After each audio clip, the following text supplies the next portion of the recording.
भोर की पहली किरण अभी आकाश के कैनवास पर ठीक से बिखरी भी नहीं थी। गांव की शांत गलियों में कोहरे की एक महीन चादर लिपटी हुई थी। सुबह के ठीक 5 बज रहे थे। वही समय जब गांव के मंदिर की घंटियां नींद में सोई हुई प्रकृति को जगाने लगती है। सावित्री देवी के लिए ये समय कोई नया नहीं था।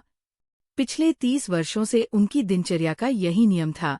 पवित्र स्नान, माथे पर चंदन का तिलक और महादेव के चरणों में हाजिरी। लेकिन आज की सुबह कुछ अलग होने वाली थी। जैसे जैसे वो मंदिर की चढ़ाई चढ़ने लगी, घंटों की गूंज के बीच एक और आवाज उनके कानों में पड़ी। एक ऐसी आवाज जिसने उनके कदमों को ठिठकने पर मजबूर कर दिया। वह किसी बच्चे के सिसकने की आवाज थी। मंदिर की पथरीली और ठंडी सीढ़ियों पर एक नन्हा सा वजूद सिमटा हुआ था। करीब 3 साल की उम्र रही होगी। सुबह की उस सिहरन भरी ओस में वह बच्चा सिर्फ एक पतली सी कमीज पहने बैठा रो रहा था। उसकी बड़ी बड़ी आंखें आंसुओं से लबालब थीं, जिनमें खौफ और मासूमियत का एक अजीब मिश्रण था। सावित्री देवी के पास पहुंचते ही उनकी नजर कुछ बारीकियों पर पड़ी। बच्चे के गले में एक काला धागा था, जिससे तांबे का एक छोटा सा घिसा हुआ लॉकेट लटका था। उसके नन्हे हाथों ने पास पड़ी एक पुरानी मैली सी कपड़े की थैली को बड़ी मजबूती से जकड़ रखा था, मानो वही उसका आखिरी सहारा हो। वहां से गुजरने वाले कुछ श्रद्धालु रुकते, 2 पल के लिए हमदर्दी भरी नजर डालते और फिर दुनिया बड़ी खराब है बड़बड़ाते हुए आगे बढ़ जाते। किसी ने भी उस बच्चे के आंसू पोंछने के लिए हाथ आगे नहीं बढ़ाया। सावित्री देवी से रहा नहीं गया। उनकी ममता ने समाज के डर और लोकलाज को पीछे छोड़ दिया। उन्होंने झुककर उस बच्चे को अपनी गर्म गोद में उठा लिया। बच्चा पहले तो ठिठका, फिर सावित्री के आंचल की खुशबू मिलते ही वो उनसे लिपट गया। बेटा, डरो मत। तुम्हारा नाम क्या है? कहाँ से आए हो? सावित्री ने बड़े दुलार से उसके सिर पर हाथ फेरा। बच्चे ने अपनी हिचकियां रोकते हुए अपनी तोतली आवाज में बस एक शब्द कहा, आरू। जब सावित्री उस बच्चे को लेकर अपने घर की ओर बढ़ी, तो गांव के चौपाल पर कानाफूसी शुरू हो गई। गांव के कुछ बुजुर्गों और पड़ोसियों ने उन्हें टोकना शुरू कर दिया। अरे सावित्री, ये क्या कर रही हो? किसका बच्चा है? कहाँ से आया है? कुछ पता नहीं। कल को कोई मुसीबत खड़ी हो गई तो? मत पालो इसे। ये अनजानी मुसीबत गले मत डालो। सावित्री देवी एक पल के लिए रुकी। बच्चे के मासूम चेहरे को देखा, जो अब उनकी गोद में सुरक्षित महसूस कर सो चुका था। उन्होंने शांत स्वर में उत्तर दिया, जो मुसीबत लगे वो दुनिया के लिए होगी। मेरे लिए तो ये महादेव का दिया हुआ सबसे अनमोल तोहफा है।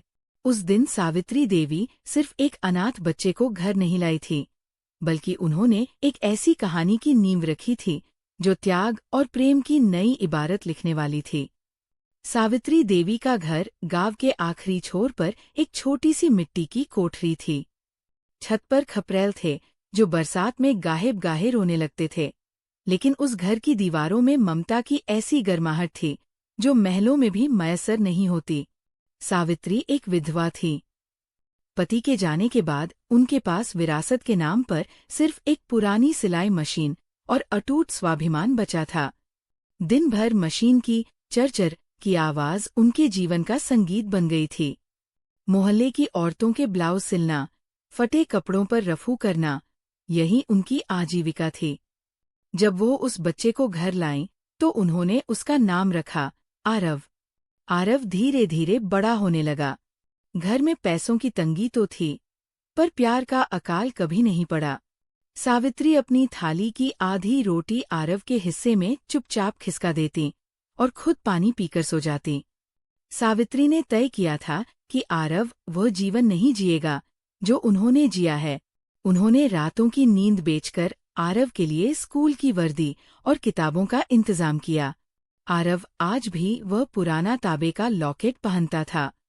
सावित्री ने उसे कभी नहीं उतारा, ये सोचकर कि शायद यही उसके अतीत की एकमात्र कड़ी हो।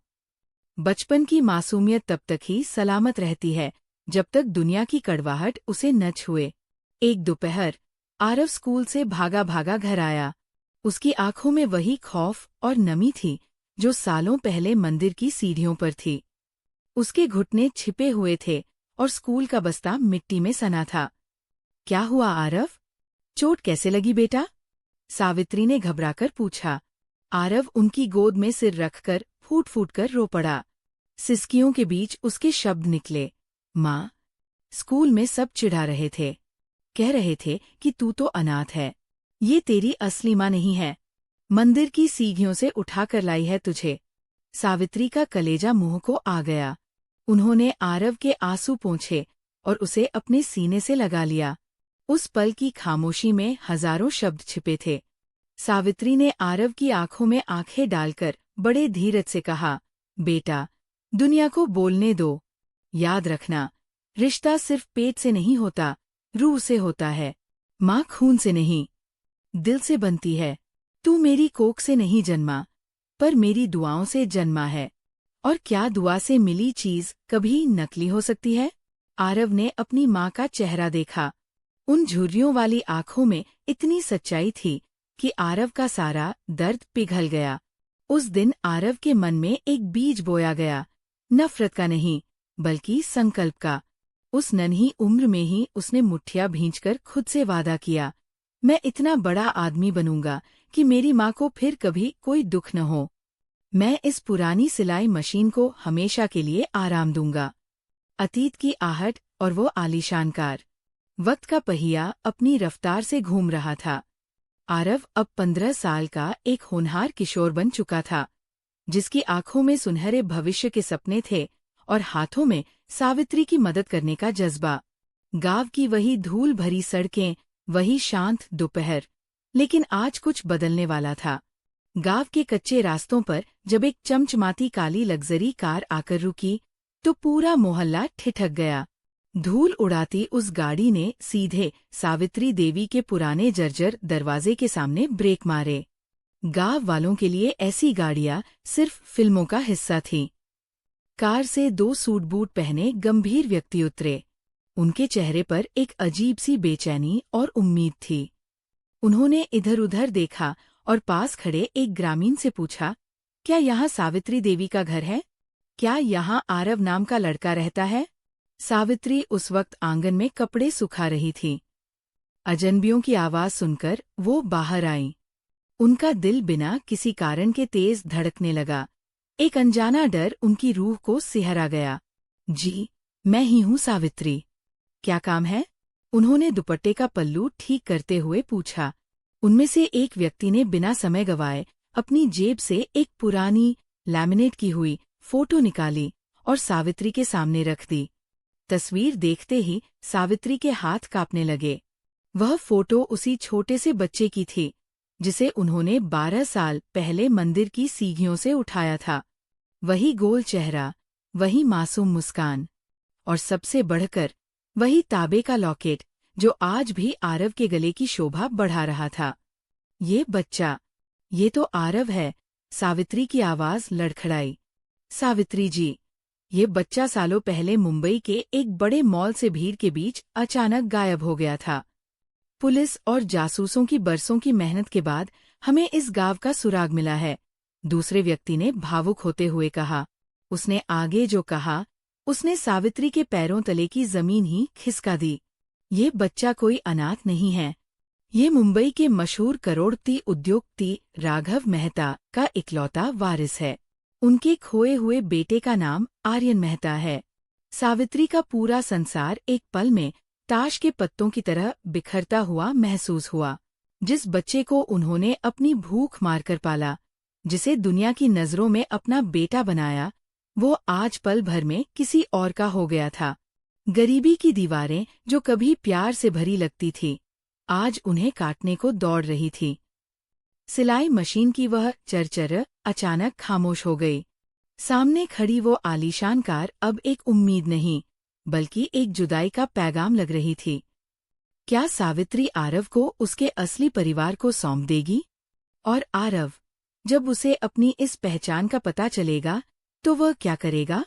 जैसे ही वो काली गाड़ी गांव की गलियों से गुजरी, खबर जंगल की आग की तरह फैल गई।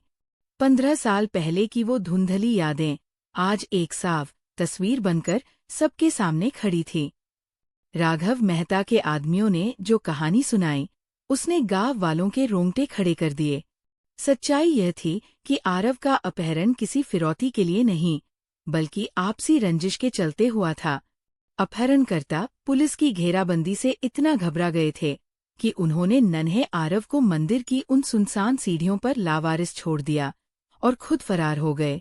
वह लॉकेट, जो सावित्री ने कभी आरव के गले से नहीं उतारा था, दरअसल मेहता परिवार की कुलदेवी का अभिमंत्रित कवच था।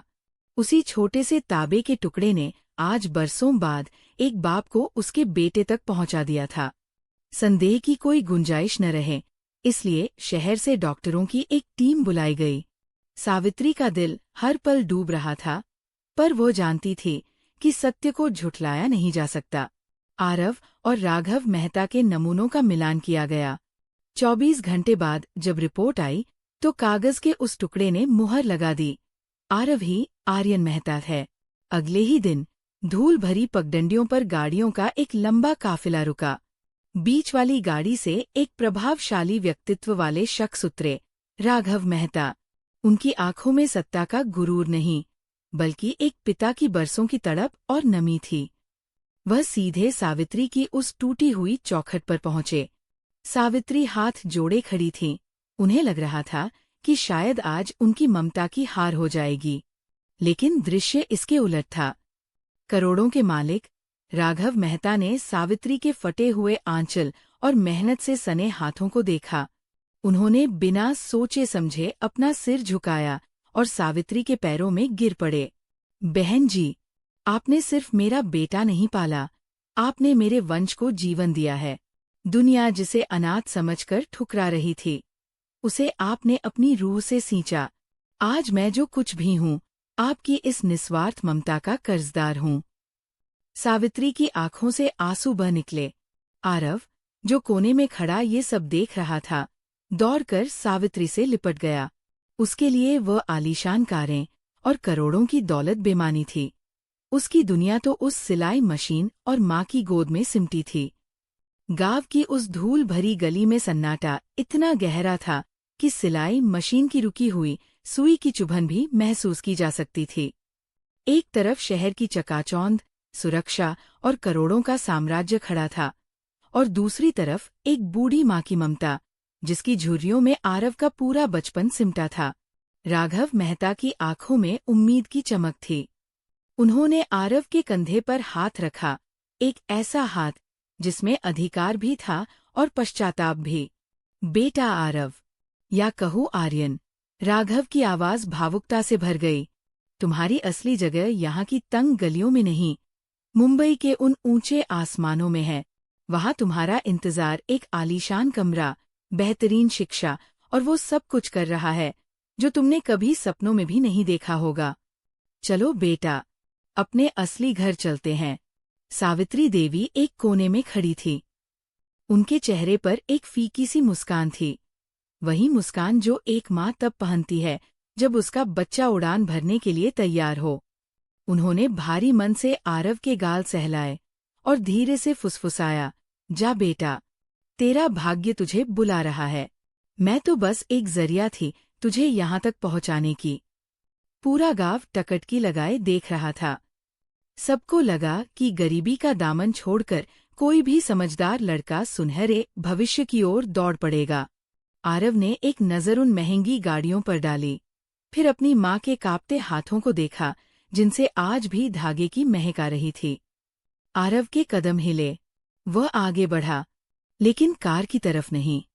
वह सीधे सावित्री देवी के पैरों में बैठ गया और उनके घुटनों पर अपना सिर रख दिया। उसकी सिसकियां अब एक गूंज बन चुकी थी। बाबूजी, माफ करना, आरव ने राघव मेहता की ओर देखे बिना कहा। जिस घर की छत ने मुझे धूप से बचाया, जिस माँ ने अपनी थाली की रोटी मुझे खिलाकर खुद भूखे पेट सिलाई की, मेरा असली घर वही है। आपने मुझे जन्म दिया होगा, लेकिन इन्होंने मुझे जीवन दिया है, और मेरी असली माँ यही है। राघव मेहता अपनी जगह पर जम से गए। उन्होंने बड़े बड़े सौदे किए थे, दुनिया देखी थी, पर एक किशोर की इस अडिग निष्ठा ने उनके अहंकार और ऐश्वर्य को एक पल में बौना साबित कर दिया। सावित्री देवी की आंखों से गंगाज मुनाबह निकली। उन्होंने आरव को उठाकर सीने से लगा लिया। उस झोपड़ी की दीवारों ने आज वह दृश्य देखा जो इतिहास की किताबों में भी दुर्लभ था। एक बेटे ने करोड़ों के साम्राज्य पर अपनी माँ की गरीबी को वरीयता दी थी। गांव की उस छोटी सी झोपड़ी के बाहर खड़ी गाड़ियां लौट गईं, लेकिन राघव मेहता का दिल वहीं ठहर गया था। उन्होंने आरव के फैसले को ठुकराया नहीं, बल्कि उसे एक नई दिशा दी। आरव ने सावित्री को छोड़ने से साफ इनकार कर दिया था, और राघव को ये समझ आ गया था कि जिस औरत ने उनके बेटे को इतना महान चरित्र दिया है, वह कोई साधारण महिला नहीं हो सकती। कुछ ही महीनों में गांव की सूरत बदलने लगी।